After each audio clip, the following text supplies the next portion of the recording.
Nel, may mga direktiba ba ang Pangulo sa mga ahensya ukol sa mga flagship projects ng pamahalaan? Yes, Monica, nais ni Pangulong Ferdinand Marcos Jr. na mapabilis ang implementasyon ng mga malalaking proyekto ng pamahalaan at malutas ang anumang mga issue kung bakit naantala ang implementasyon ng mga ito.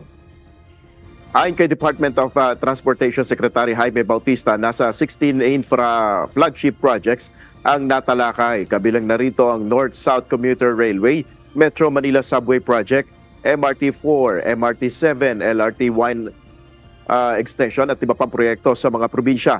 Pero kailangan munang malutas ang ilang problema upang mapabilis ang implementasyon nito. So there are many issues, one of which is the acquisition of properties, the right of way, we call it a RAUSA, or right of way acquisition. We have issues on also some funding. No? There are issues about relocation of ISF, relocation of utilities. No? There are issues about registration of properties. No? Hindi naman naniniwala ang DOTR na maantala pa ang mga proyekto dahil sa election spending ban.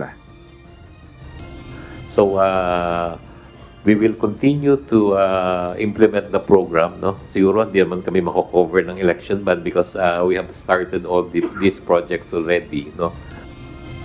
Ayon naman sa Presidential Communications Office o PCO, nais ng Pangulo na muling masuri ang mga programa ng administrasyon na nakapaloob sa National Expenditure Program na tinanggalan ng pondo ng Kongreso. Nais ni PBBM na malaman ang mga prioridad ng mga ahensya na nakaayon sa socio-economic program. Idinipensa naman ni Executive Secretary Lucas Bersamin ang pagkakasama ng Philippine Military Academy o PMA at ng Philippine National Police Academy o PNPA sa education sector budget. Alam nyo, yung language of the Constitution is not that specific, no? Na sinabi, education. You have to look at this with a more with a broader understanding. If before the treatment was, ang budget ng education was only that allocated to DepEd, that was the wisdom at the time. But then so many things have happened. Yung education responsibility has been shifted to other sector, to other government agencies. So is it fair for everyone to claim na hindi mo dapat ibilang yan sa education sector dahil nandun sa PNP or nandun sa EFP? Hindi maganda yun.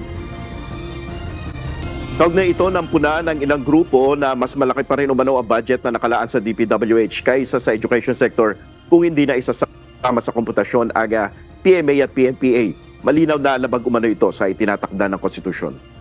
Samantala, matapos nga itong full cabinet meeting, Monica, ay nagsagawa naman ng hiwalay na pulong si Pangulong Marcos sa iba pang miyembro ng gabinete tulad nga dito sa Department of Agriculture at pangunahing tinalakay yung ukol sa food security at inaasa nating matatalakay dito yung mga paraan ng pamahalaan kung paano mapapababa ang presyo ng mga pangunahing bilihin.